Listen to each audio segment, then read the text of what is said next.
really, when I came into Bitcoin, or really went down the rabbit hole, I started thinking about Bitcoin as money, and realized that everyone was going to need money, and Bitcoin was the best, so everyone was going to have to adopt it.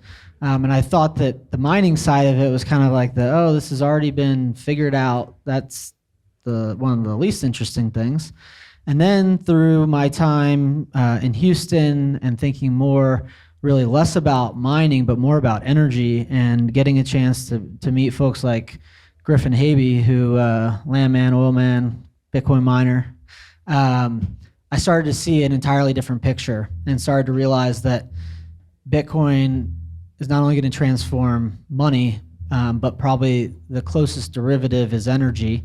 Obviously, Bitcoin uses energy to secure it, but that Bitcoin will also transform energy, and specifically the power business, and how people think about development of natural resources because of that. So folks like Griffin and Pierre's at RIOT, one of the biggest miners in the world, certainly the biggest in Texas, are here to talk about specifically the dynamics that are causing so many Bitcoin miners to come to Texas. This is not only the Bitcoin capital of the world in Austin, but Texas is the center of hash, as it's called.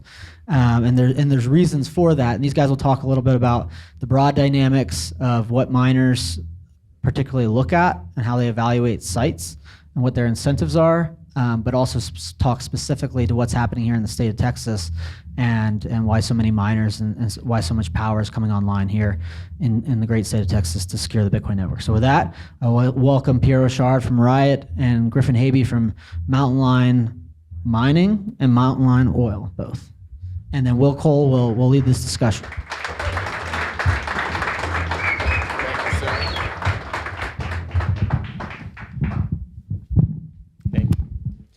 All right, guys.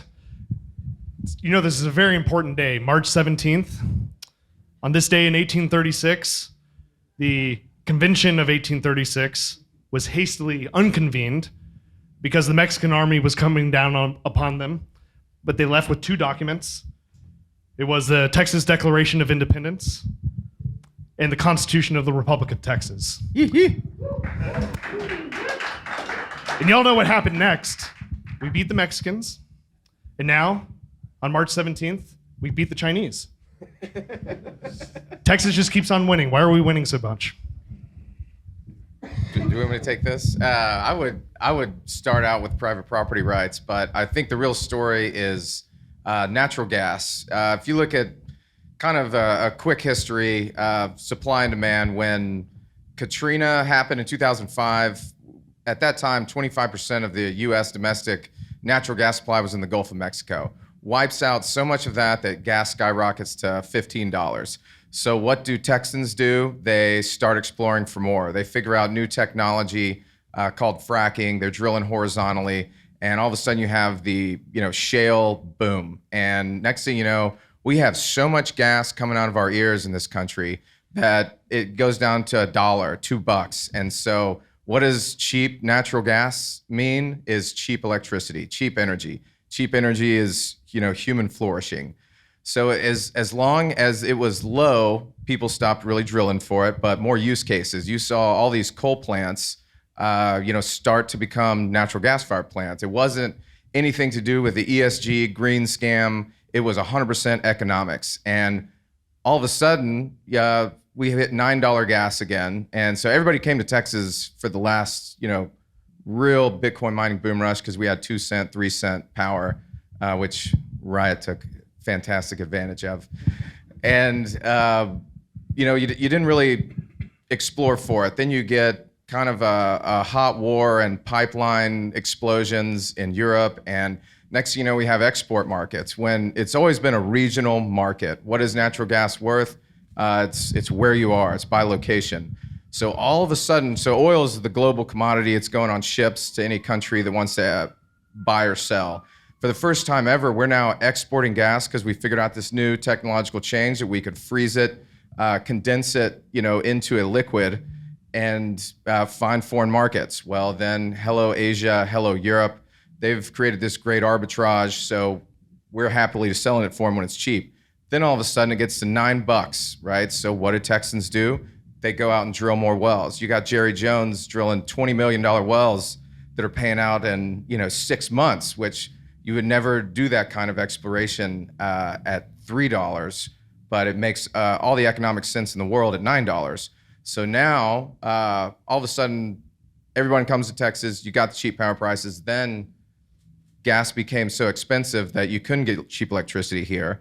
Texans went out and found some more gas, and now we are back to drowning in so much natural gas that we're going to have cheap power. So the next wave of Bitcoin mining in Texas is just restarting again, if you will.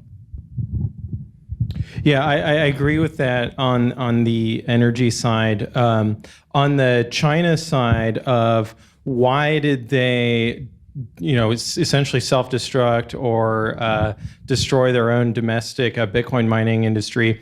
Part of it is the control aspect, that they want to have everyone using a currency where they can control the payments. So this often gets brought up in the context of, for example, the Canadian trucker protest or CBDCs, where a centralized government wants to stop people from being able to spend their money. The other part of it is really the monetary value aspect of it, of a technical term called seigniorage. So seigniorage is the profits that a government or a government and their banks earn from having a monopoly on the issuance of currency. So it is illegal to counterfeit U.S. dollars, right? The Secret Service will come and arrest you. In Bitcoin, it's not so much that it's illegal to counterfeit Bitcoin. It's really that everybody can run a Bitcoin node, and so any kind of counterfeiting very quickly gets discovered through voluntary self-verification of transactions. So from the Chinese government perspective, they want everyone using the Chinese yuan to increase the value of the Chinese yuan and to increase the seigniorage profits that the Chinese Communist Party can extract from not only the economy in China, but increasingly outside of China in their scope of influence. They want, all of Africa to be using the Chinese yuan so that they can extract huge profits. Some commentators would argue that they are taking a page out of the book of the United States, where you've seen lots of foreign countries dollarize or at least hold dollar-denominated assets in foreign currency reserves. This is often referred to as the exorbitant privilege of being the world reserve currency.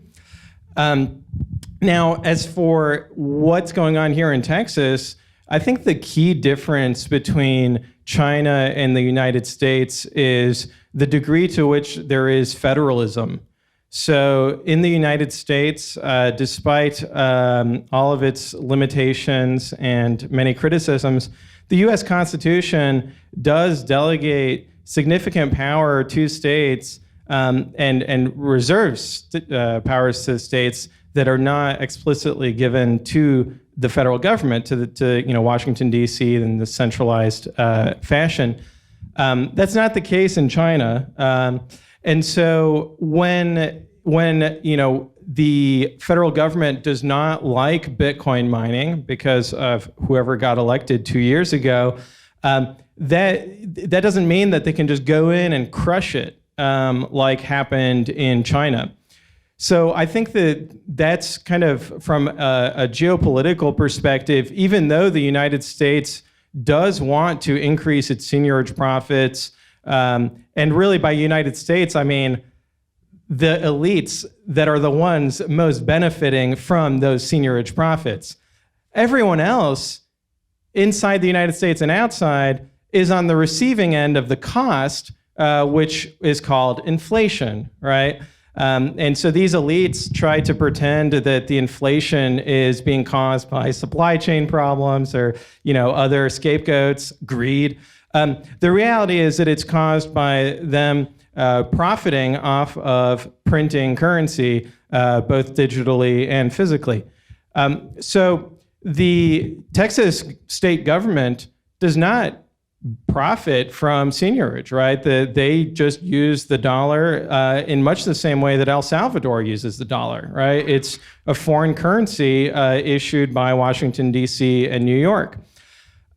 So I think that there's every incentive from a policy perspective, but also just from a grassroots bottom-up perspective, that in rural communities here in Texas, they are not benefiting from the money printing that is happening on Wall Street, right? So I really view Bitcoin versus the US dollar as a Main Street versus Wall Street conflict. And that's to the benefit of drawing in entrepreneurs here in Texas to build up this Bitcoin infrastructure. Hey, I just kind of piggyback on that. Why communism sucks is Venezuela has a ton of reserves, right? Probably more petroleum in the ground than Texas. Canada, pretty communist country, has got a ton of oil reserves, right? And look at their production. If the state owns the minerals, then the landowner has no say in what's actually going to be produced, and they're not the least bit incentivized of welcoming drilling rigs on their property. But here in like Texas, the landowner's begging you to come drill for oil on his place, or gas on his place. Like come and basically monetize these assets that would otherwise be sitting there, idle. And so I think, if Texas were to secede today, we would be, I think it goes Saudi, Russia, Canada, then Texas would be the top 4 oil producer, and then gas, it would go Russia, Iran, Texas. So if you really just look at not the entire United States, but is there so much oil and gas in Texas, or is it because the incentives are there? The government says, hey, keep drilling more wells because we're going to increase our coffers every year from the royalties on this. Then you have like the wildcat mentality of, hey, I can take a risk and I can win really big. I can also lose my shirt, don't get me wrong.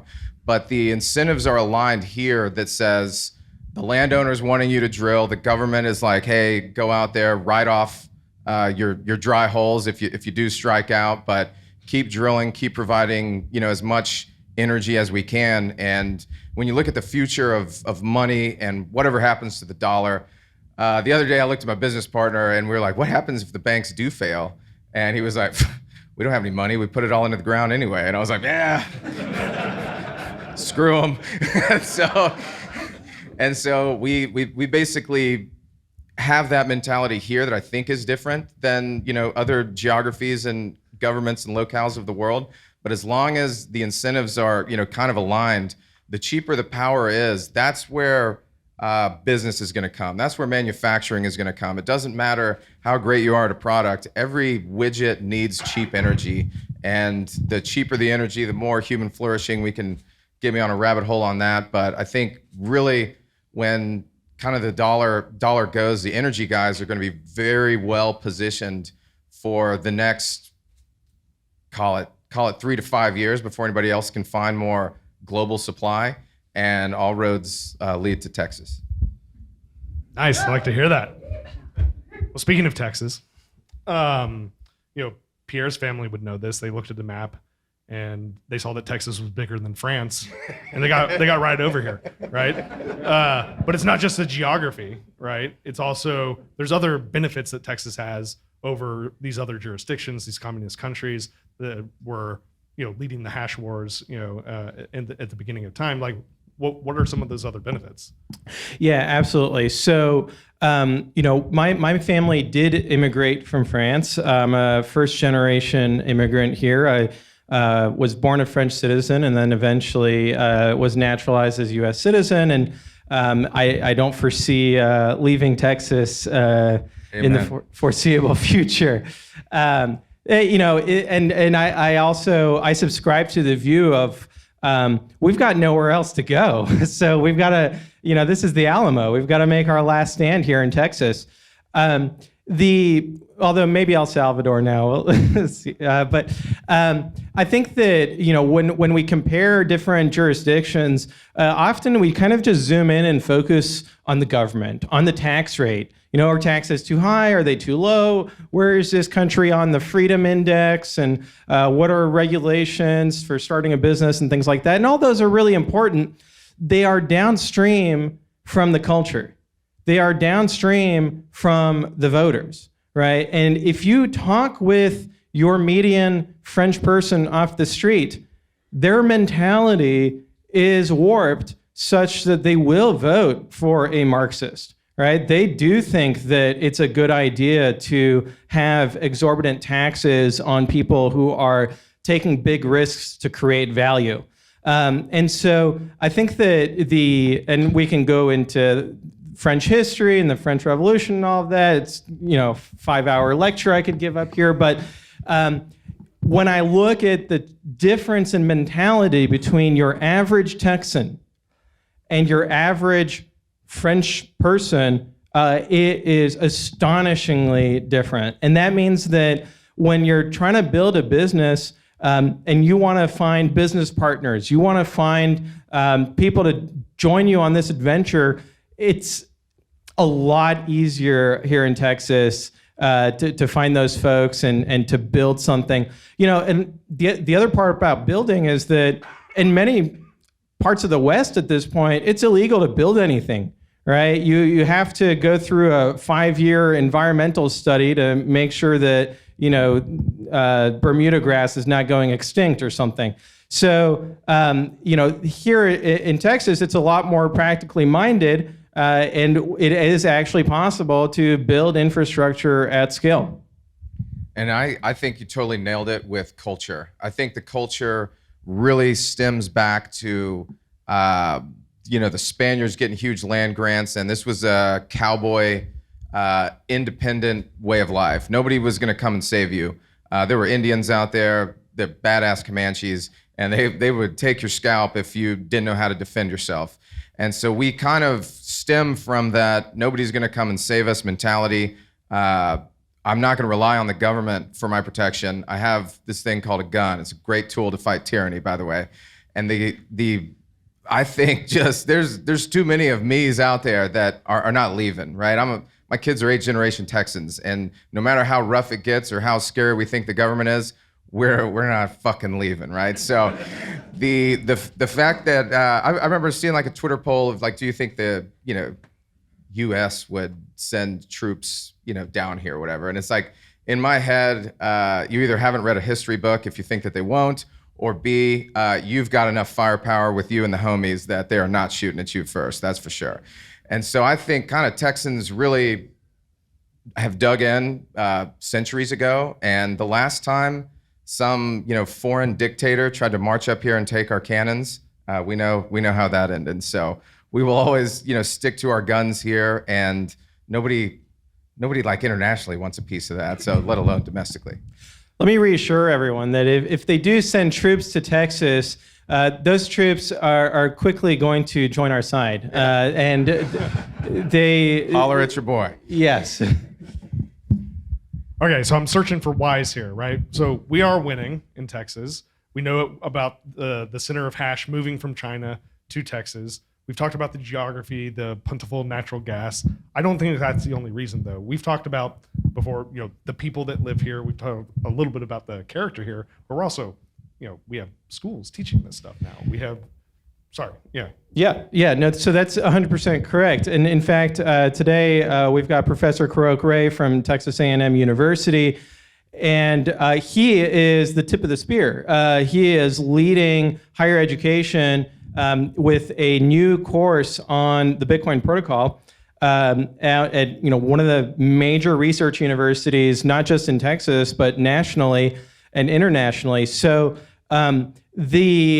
one of my huge disappointments, I'm a Longhorn, and unfortunately, the University of Texas at Austin has gone more into a crypto altcoin direction. I think part of it had to do with Ripple giving them some of that sweet seniorage profit from issuing XRPs. Not so at Texas A&M. Texas A&M really is dedicated to the truth and the pursuit of truth. And so they've been focused on how do we equip our students to understand how Bitcoin works from a protocol perspective. Also on the research side, how do we look at Bitcoin's impact on energy, on the electricity grid? Texas, if we go into another why, there's ERCOT, that Texas has an electricity grid that is independent from the wider United States. And sometimes, commentators say that's a bad thing because look at this freak incident where, the power went out or something like that.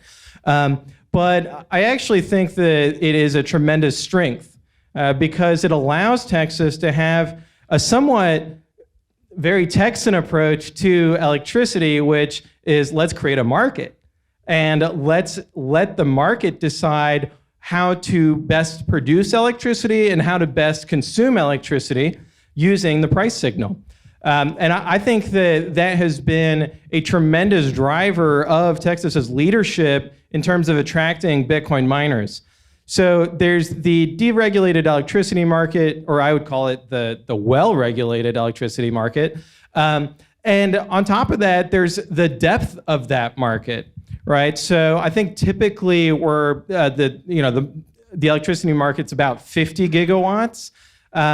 And so you can look on the map and say, oh, electricity is cheaper in this state. And then the question is, yeah, but how much electricity are you buying at that price? If you want to have not only a low price, but also a massive quantity, there really is no second best to Texas. And so that's, I think, the other big driver. Maybe Griffin wants to talk about wind and solar. Yeah, no, everything's bigger in Texas. It's like the scalability can't be done anywhere else unless you're on a hydro dam in Paraguay or something, right? Like, so what I think we are number one in wind, number two in solar, and like number three in nukes, and then obviously number one in oil and gas. So all of that, kind of come together is, I think scalability and just cheap power is, at the end of the day, it doesn't matter what we think or do. If you have that access, and the deregulated grid just echoes free market capitalism. And on the off-grid side, we just came down to Austin last week and testified for a committee on a bill that followed Wyoming's suit on this, that would basically, so oil and gas companies, if they don't have a market for their gas, they have to flare it. They would love to sell it in a pipeline. It doesn't matter if you're the president of Chevron or the Sierra Club, nobody likes flaring.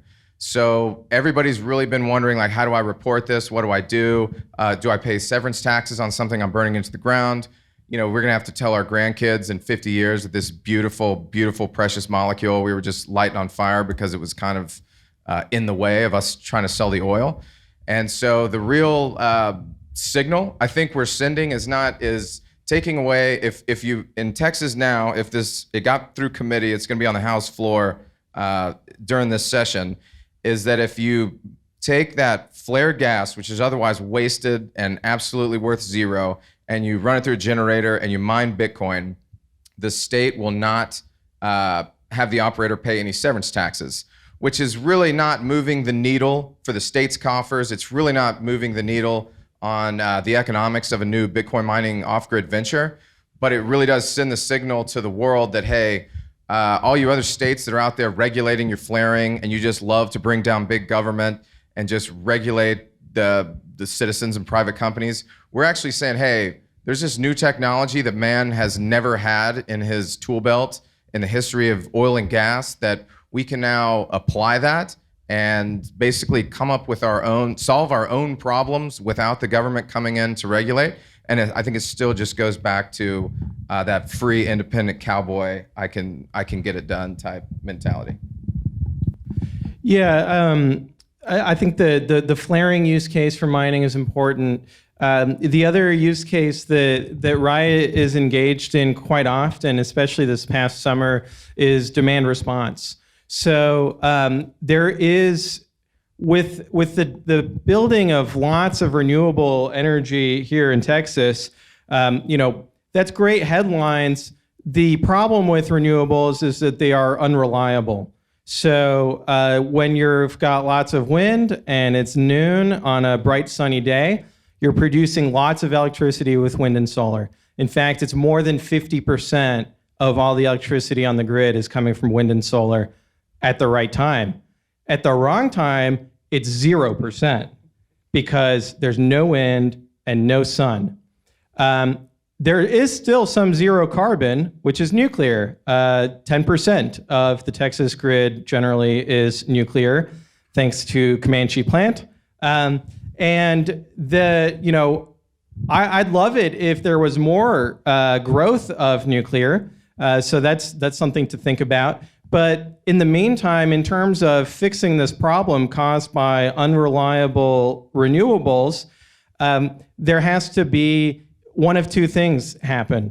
Either natural gas peaker plant turns on in order to generate more electricity to make up for the lost production from wind or solar, or demand comes down, right? Somebody turns off their dryer, or somebody turns off their AC, or somebody turns off their Bitcoin mining facility. And that's what RIOT has been doing, is that we carefully monitor how much wind there is. And when we see that wind drop, we know that's going to cause electricity prices to go up, and we curtail. We turn off our Bitcoin mining rigs, and then that way we have the benefit of, one, being able to sell electricity back to the grid because we bought lots up front, and then two, not pay the higher prices that would happen on the spot market during those events. So that's a massive benefit because, well, from our perspective, perhaps from the natural gas perspective, it's, we'd rather turn on the peaker plants, but it's also a benefit from the ratepayer perspective because these natural gas peaker plants, they're turned off and idling 98% of the time. So who's paying for that capital cost of an asset that is idling? It is the taxpayer, it is the electricity payer, that is funneling that money to companies like Berkshire Hathaway that are wanting to build more natural gas peaker plants. It's a lot more economical to say, hey, this Bitcoin mining facility is going to be turned on and mining 98% of the time, and then turn off that small percentage of time that is needed when renewables are being unreliable. But there's still demand on the grid for electricity. And I would echo the sentiments on, we definitely need like more nuclear. I feel like we're getting Jimmy Carter level weakness in the Oval Office, and we're about to get some Jimmy Carter level inflation, but where's the Jimmy Carter level like nuclear investment, right? Instead, we're putting it into these unreliables. And half of me says this is the dumbest thing I've ever seen in my life. The other half of me says, well, they're all going to build it out in Texas and I'm going to get cheap power out of the deal, so might as well be us that gets my tax-paying dollars anyway. But I think there's going to be enough natty to go around. As long as it's at $2-3, it's a wrecking ball for any sort of power generation economics out there. Nuclear is hard to compete with cheap nat gas. Without government subsidies, none of the renewables can compete with cheap nat gas. And then coal, we've seen the real run on coal with Europe's green transition that's going fantastic over there, driving the coal prices up to where now all of a sudden these guys are happy to switch their plants to get to a nat gas because it's just pure economics on how cheap it is. And if it ever goes up, guess what? We're going to find more. We have so much nat gas. Mainly coming from these oily basins, right? You have the Permian Basin that it's the biggest, oil field in this hemisphere. Debatable if it's bigger than Gore, but you have these wells that were, let's just throw some numbers out there, that were producing 70% oil and 30% gas as they're coming out of the wellbore. Then you go to the tier 2 stuff, and it might be 50% oil, 50% gas. And at $20 oil, you're not going to drill that well. $2 gas, you're not going to drill that well. But now we're having to look in some of these inventories. The biggest scare, if you talk to any of these public company CEOs, is I'm running out of inventory, and I'm going to have to do my tier 2, tier 3 shale, exploration type moves. And you could be talking like, 40% oil and 60% gas, 30% oil, 70% gas. And as long as WTI stays in the 70s, 80s, I think we're going to go well past 3 digits here in the next 3 years, they're going to drill those wells. Guess what? A ton of associated casing head natural gas is going to be flooding the market. We've already seen these West Texas, spot markets going negative in these Waha pipelines, to where there's just, no matter what oil stays high, there's going to be so much gas coming into the market, which on my, natty gas royalty bags, I'm going to be crying. But on the same side, I'm going to be able to get some cheap power contracts. So it's really just even more and more opportunity of taking advantage of having the cheapest electricity markets probably in the world, at that point. Gentlemen, I think we're out of time Okay. here. God bless Texas. Thank you. God bless Texas.